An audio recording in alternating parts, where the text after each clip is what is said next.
Organic certification બે પ્રકારે થાય. એક તો વ્યક્તિગત કોઈ ખેડૂત એકલો પણ કરાવી શકે અને એક બીજું થાય જૂથમાં જાય, જે તમારે કરવું જોઈએ બધા ભેગા થઈ. બરાબર, જૂથમાં થાય. બરાબર, ઓર્ગેનિક સર્ટિફિકેશન વખતે ધ્યાનમાં શું રાખવાનું, તો આપણે આપણો સામાન ક્યાં વેચવો છે, પહેલા તો કયા કન્ટ્રીમાં વેચવો છે એના ધારાધોરણ પ્રમાણે આપણે ભાવવાનું. જો અમેરિકાનું જો એવું હોય તો એનઓપી છે, યુએસડીએ છે, એના ધારાધોરણ આપણે અનુસરવા જોઈએ. પછી યુરોપનું છે, યુરોપિયન યુનિયન અથવા તો એમપીઓપી જે આપણું છે, બરાબર, એમાં તમારે જવું જોઈએ. પછી જાપાનનું દાસ છે, કેનેડાનું કોપર છે, બરાબર. આમાંથી આ સર્ટિફિકેશન એજન્સી કોઈ પણ હોય એ તમારી એપેડા માન્ય એજન્સી હોય એની પાસે જવું જોઈએ. બરાબર, આપણે ગુજરાતમાં કઈ છે, ગુજરાતમાં કઈ છે, ગોપકા, કઈ છે, ગોપકા. બરાબર, આપણી સંસ્થાનો લોગો છે, જોયો છે, આવો રાઉન્ડ ફીલ છે, આપણો આપણી સંસ્થાનો લોગો છે જમણી બાજુ. બરાબર, દર વર્ષે રિન્યુ કરાવવું પડે. એમાં હાલમાં આપણી પાસે 2023 સુધીની માન્યતા છે. ખેડૂત કેવો હોવો જોઈએ, ખેડૂતને સર્ટિફિકેશન કરાવવું છે તો ખેડૂતમાં શું લાયકાત હોવી જોઈએ, તો એના માટે શું કહે છે, લાંબા સમયથી સજીવ ખેતી કરતો હોય. બરાબર, પછી શું કહે છે, ખરેખર સજીવ ખેતી કરવામાં રસ ધરાવતો હોય. એને ખરેખર સજીવ ખેતી કરતી હોય, એમ નહીં કે ભાઈ ખાલી સર્ટિફિકેટ લેવા ખાતર લેવું છે, નામ નથી, એને ગટ્સ હોવી જોઈએ કે મારે સજીવ ખેતી કરવી છે. બરાબર, પછી શું કહે છે, પદ્ધતિસરની સજીવ ખેતી કરવા માંગતો હોય, એક સિસ્ટમથી કરવા માંગતો હોય. પછી જરૂરી દસ્તાવેજો, જો સજીવ ખેતી કરો એના પછી હું તો કહું છું સાદી ખેતી કરતા હોય તો તમારે ફાર્મદારી તો નિભાવવી જોઈએ. ફાર્મદારી નિભાવે છે કોઈ? આટલામાંથી કેટલા? સરસ, વેરી ગુડ. ફાર્મદારી નિભાવવી જોઈએ તમારે. બરાબર, હવે આ ફાર્મદારી નિભાવવામાં શું કરવું પડે, તો કે ભાઈ તમે ક્યાંથી બિયારણ લાવ્યા હતા, જમીનની તૈયારી કેટલી કરી, કેવી રીતે કરી, કેટલો ખર્ચ થયો દરેકનો. બરાબર, પાણી ક્યાંથી લાવ્યા, કેટલી વાર લાવ્યા, એનો કેટલો ખર્ચ થયો, મજૂરી કેટલી કરી એનો ખર્ચ થયો. બરાબર, પછી મજૂરી કેટલી કરી એનો ખર્ચ કેટલો થયો. આ બાબતની જે તમામ પ્રકારની, પાણી ક્યારે ક્યારે આપ્યું, ક્યારે વાવ્યું, ક્યારે નિંદામણ કર્યું. બરાબર, પછી ક્યારે એનો દવા છાંટી, કઈ દવા છાંટી, કેમ છાંટી, કઈ ઈયળ આવી, આ બધો રેકોર્ડ રાખો ને એટલે એ જે સીઝન પૂરી થાય ને એટલે તમારે વેચાણ સુધીનો, વેચાણ પછી કેટલા પૈસા મળે એનો એ તમારે હિસાબ એમાં રાખવો. આને શું કહેવાય? ફાર્મ ડાયરી કહેવાય. આ હિસાબ રાખતા થશો એટલે તમે કમાતા થશો, સારું કમાતા તો હશો જ નો ડાઉટ, પણ સારું તમને ખબર પડશે કે પૈસો ક્યાંથી આવે છે ને ક્યાં જાય છે. આ તમારો હિસાબ એ ફાર્મ ડાયરીમાં તમારે ચોખ્ખી રીતે દરેક જગ્યાએ રહેશે. એટલે આવા દસ્તાવેજો ફાર્મ ડાયરી નિભાવવી પડશે તમારે જો સર્ટિફિકેશન ઓલા પ્રક્રિયામાં જોડાશો. બરાબર, તો એ આમાં બીજું શું થાય કે વર્ષમાં એકવાર તમારે ત્યાં અધિકારી ક્યારે જોવા આવે છે? વર્ષમાં કેટલી વાર આવે છે? ફક્ત એક જ વાર આવે છે. તો એને કઈ રીતે ખબર પડશે કે આખા વર્ષ દરમિયાન તમે શું કર્યું? શેના આધારે ખબર પડશે?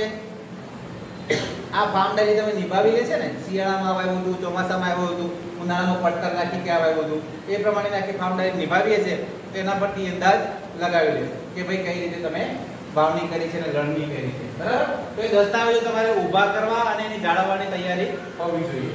પછી રાસાયણિક ખાતરો અને રાસાયણિક જંતુનાશક દવાઓ, રાસાયણિક ફૂગનાશક દવાઓ, રાસાયણિક નિંદામક નાશકો, આ બધું વાપરવાની તમને મંજૂરી મળશે નહીં. આવું ન વાપરવાની ગટ્સ હોવી જોઈએ.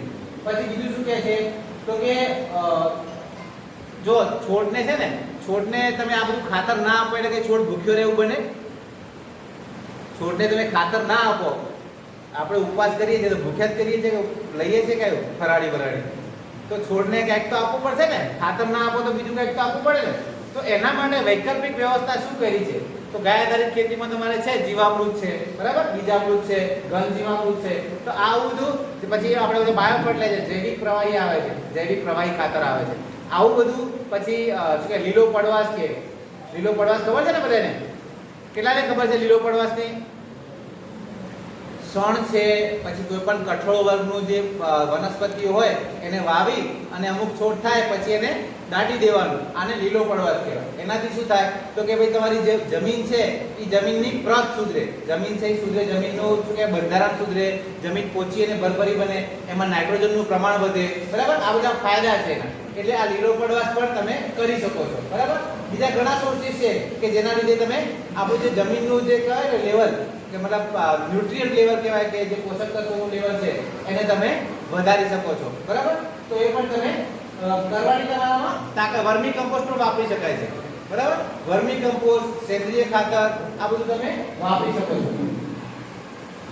પછી એવી જ રીતે સારું ખાવાનું હોય તો ખાવા આવે ને બધાય. ગામમાં કોઈ જગ્યાએ રસોડું ખબર પડે કે આ ભાઈ તો જમવાનું તો સારું હોય છે તો આવે કે નહીં બધાય ગામમાંથી વધારે માણસ આવે ખાવા માટે. એટલે તમારું જે ઓર્ગેનિક ઉત્પાદન કરતા હશો એની મીઠાશ હશે, એમાં ઝેર નહીં હોય એટલે જીવાત પણ આવવાની આવશે, કઈ થોડી થોડી જીવાત પણ આવવાની. તો એ જીવાતને કંટ્રોલ કરવા માટે પણ તમે શું કરો છો એની પણ નોંધ તમારે રાખવી પડશે ને એની ગટ્સ હોવી જોઈએ કે ભાઈ જીવાત આવશે તો ઔષધીય પાકો, દાખલા તરીકે જમીન મારું ખેતર છે, બાજુમાં લીમડાના પાન કે આકડો છે કે ગમે તે વસ્તુઓ છે કે એમાંથી નફટ્યું છે, આવા બધાના પાન લઈને હું કંઈક બનાવી અને એનું છંટકાવ કરી શકીશ. એટલે ગટ્સ હોવી જોઈએ. પછી ખાટી છાશનો પ્રયોગ કરીએ છીએ આપણે બધા, બરાબર. બ્રહ્માસ્ત્ર છે, નિમાસ્ત્ર છે, 10 પ્રણિયર છે, આ બધાનો તમે ઉપયોગ કરી શકો છો. ખાલી એક આપણામાં એક એવું છે ધ્યાનમાં રાખવાની છે કે ગમે તેટલું તમે પ્રવાહી બનાવો તો એ પ્રવાહીમાં આપણે તમાકુ વચિત છે. શું છે? તમાકુ આપણે વાપરી શકતા નથી. તમાકુ આ યુરોપિયન યુનિયન છે એવું કહે છે કે તમાકુ જો ઉત્પાદન તમાકુ નાખેલો છે તેવું પણ હું લઈશ નહીં, બરાબર. તો તમાકુ આમાં આપણે પ્રોહિબિટેડ છે. કરવા માટે આપણે આપણી પાસે કયા કયા દસ્તાવેજ હોવા જોઈએ કે જેનાથી આપણે અરજી કરી શકીએ? તો કે અરજી તો તમને ઓનલાઈન અમારા વેબસાઈટ પરથી મળી જશે અને અરજીનો નમૂનો પણ હું લાવ્યો છું. વ્યક્તિગત કોઈને કરવું તો મારી પાસે હું આપતો જઈશ, બરાબર. અને એના માટે શું શું જોઈશે તો તમારે જે ખેડૂત કરવા માંગે છે એનું પાન કાર્ડ, આધાર કાર્ડ અને પાસપોર્ટ સાઈઝનો ફોટો. જે ખેડૂત આ અરજી કરવા માંગે છે એનું પાન કાર્ડ, આધાર કાર્ડ અને પાસપોર્ટ સાઈઝનો ફોટો, બરાબર. પછી હવે કોઈ અભણ છે, હું ભણેલો નથી, મને આવડતું નથી અને મારા બદલી મારે કોઈ બીજો ભાઈ મારે આ ભાઈ જોડે એમ કે એ સાહેબ છે એ મારું બધું જે કહેવાય વ્યવહાર બધો પત્ર વ્યવહાર ને આ બધું એ કરશે, સહી એ કરશે, ખાલી ખેતી હું કરીશ ને મારા નામે રહેશે, તો એ કોન્ટેક્ટ પર્સન તરીકે ઓળખાય. એનો પણ તમને આધાર કાર્ડ ને પાસપોર્ટ સાઈઝનો ફોટો આપવો પડે, બરાબર. પછી શું કહે છે કે 7/8 એ તો આપણે બધી જગ્યાએ ઉપયોગી ખેતી કરતા એટલે જરૂરી હોય છે એ આપવા પડે. પછી જો સંયુક્ત નામે જમીન હોય, કોઈ 5-6 ભાઈઓની ભેગી જમીન નામે બોલતી હોય તો બાકીના ભાઈઓની સંમતિ લઈ લેવાની કે ભાઈ અમારામાંથી આ જે 50 વીઘા કે 100 વીઘા જમીન છે એમાંથી 30 વીઘા જમીન અમારા આ ભાઈની કે આપની છે, તો એ જો એમાં જો ઓર્ગેનિક ખેતી કરે તો અમને કોઈ વાંધો નથી, એમાં અમારી સંમતિ. આવી સંમતિ તમારે લઈ લેવાની રહેશે.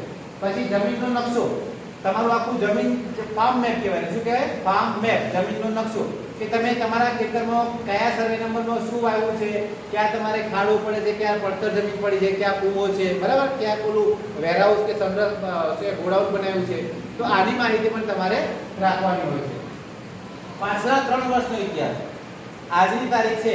જો બે વસ્તુ અહીંયા મહત્વની છે કે આજે હું અરજી કરું છું, 6મી સપ્ટેમ્બરે હું અરજી કરું છું, તો આજથી પાછળના 3 વર્ષ એટલે કે સપ્ટેમ્બર 2021, સપ્ટેમ્બર 2020 અને સપ્ટેમ્બર 2019 માં આપણે આપણા ખેતર પર શું શું વાવ્યું હતું એનો રેકોર્ડ આપણે આપવો, બરાબર.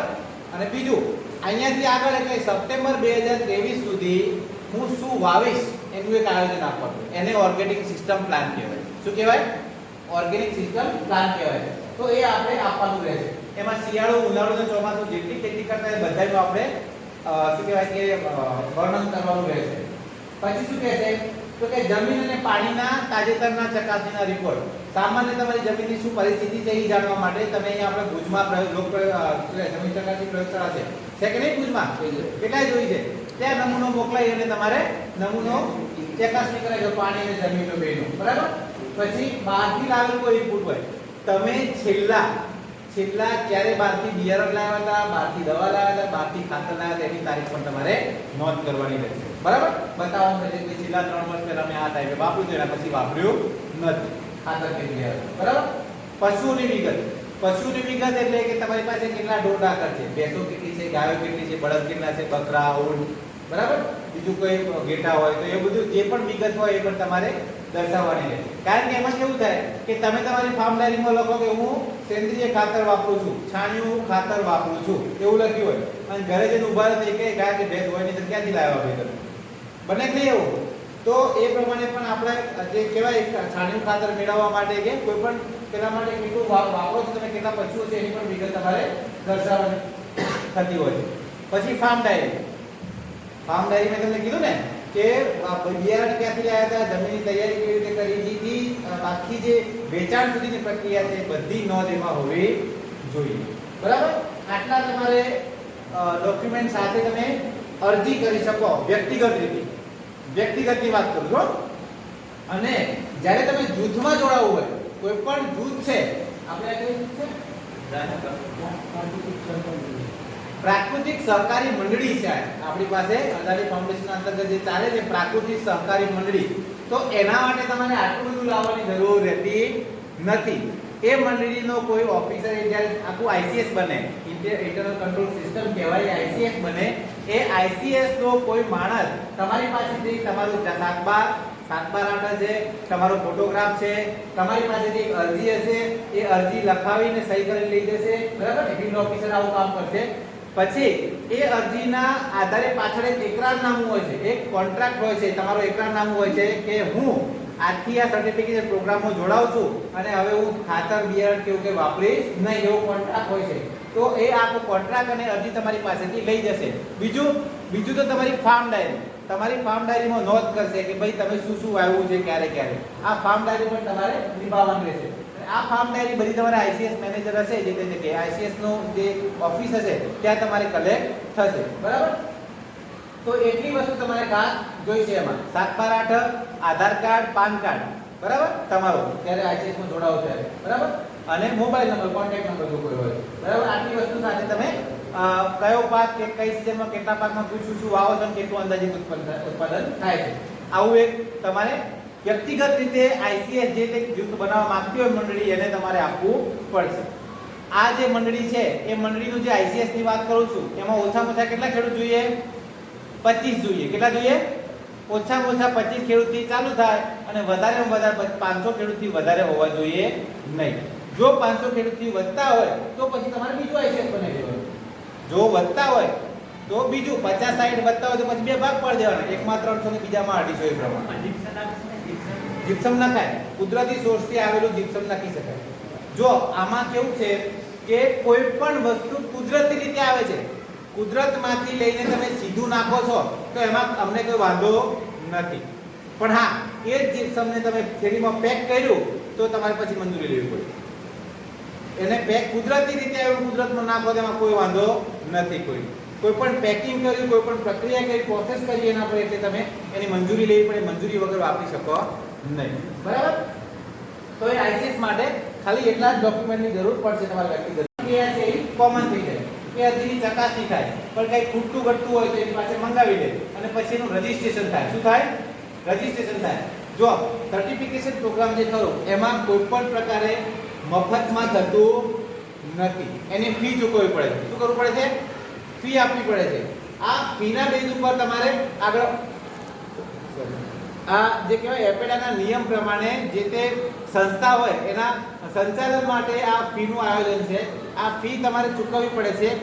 ગુજરાત સરકારનું, માત્ર ને માત્ર ગુજરાત સરકારનું, આખા દેશમાં જે 33 સીબી છે, 33 સંસ્થાઓ છે, એ સંસ્થાઓ પૈકી માત્ર ને માત્ર ગુજરાત સરકારની જે ગોપકા છે એમાં જ એવું પ્રાવધાન છે, જો ખેડૂત અરજી કરે તો ખેડૂતની કુલ ફી, માની લો કે અહીંયા તમારે 8,000 કે 10,000 ફી થાય ખેડૂતની. કેટલી થાય? 8,000 કે 10,000 ફી થતી હોય અહીંયા સુધીની, તો એ ફીમાંથી 75%, કેટલું? 75% સરકાર સબસિડી આપે છે. એટલે તમારે 7,500 રૂપિયા તો સરકાર સીધા આપી દેશે. 8,000 થતું હશે તો 6,000 સરકાર આપી દેશે. માત્ર તમારે ભરવાના કેટલા રહેશે? 2,000 કે 2,500 રૂપિયા, બરાબર? તો એ એક તમને ફાયદો છે, બરાબર? આ પૈસા જે લેવાય છે એ કંઈ આમ આડેધડ લેવાતા નથી.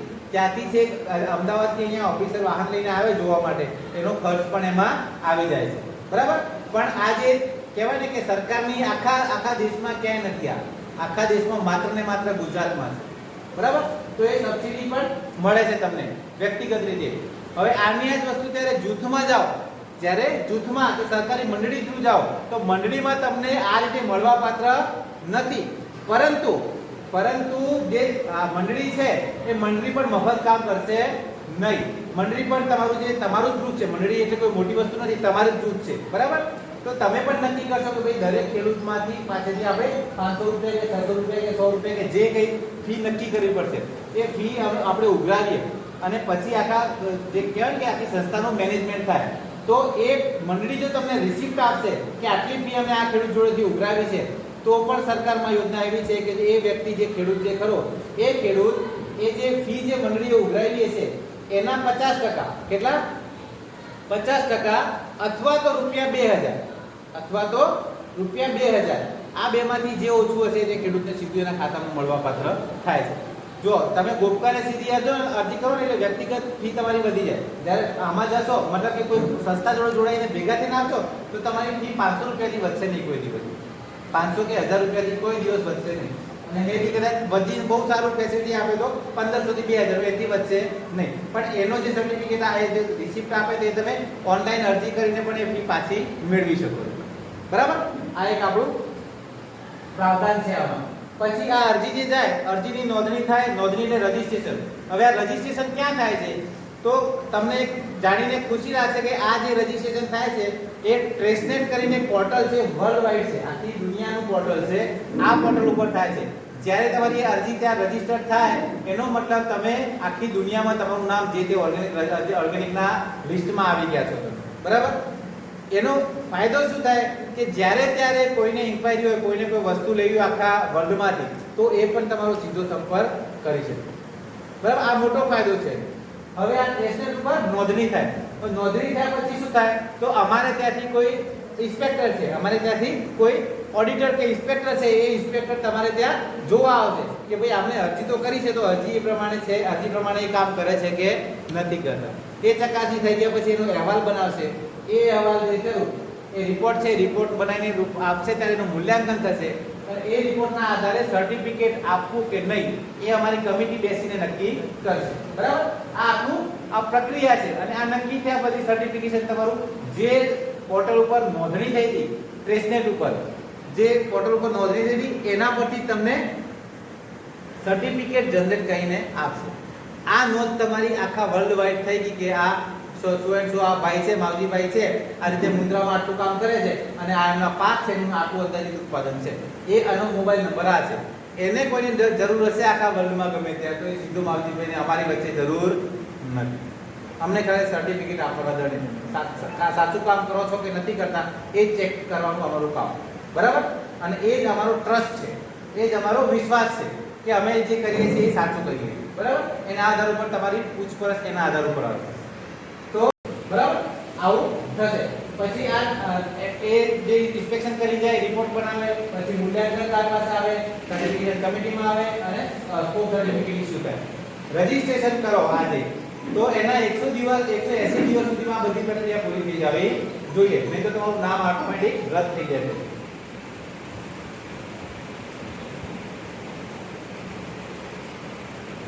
આ સ્કોપ સર્ટિફિકેટ છે, આપણે જેની વાત કરીએ છીએ ને એ આ સ્કોપ સર્ટિફિકેટનો નમૂનો છે.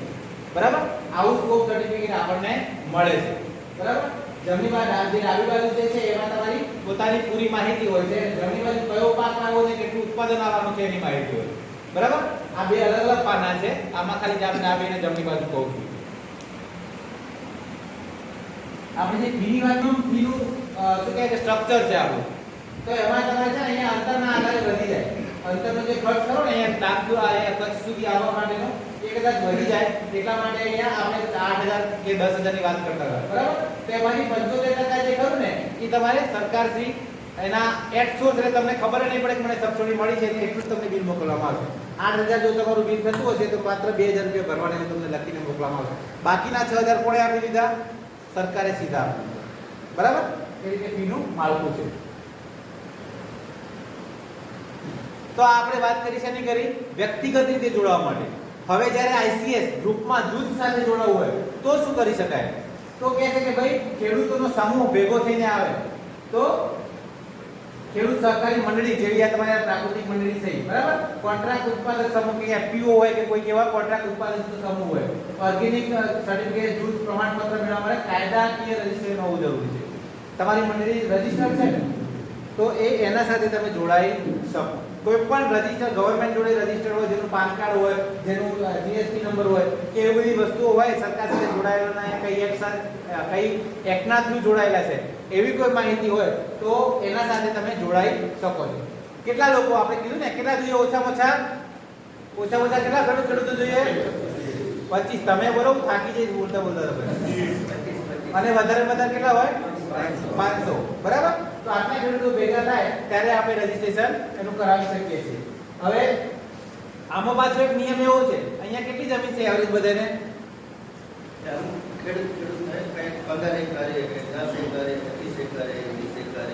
Okay okay okay okay 5 acre વાળા કેટલા હશે? ઓકે છે ને, નાના ખેડૂતો છે ને ટૂંકમાં. કારણ કે આ જૂથનો નિયમ છે કે મોટા ખેડૂતો છે એમની કુલ જમીન માની લો કે તમે 100 ખેડૂતો ભેગા થઈને એક જૂથ બનાવો. કેટલા? 100 ખેડૂતો ભેગા થઈને એક જૂથ બનાવે છે.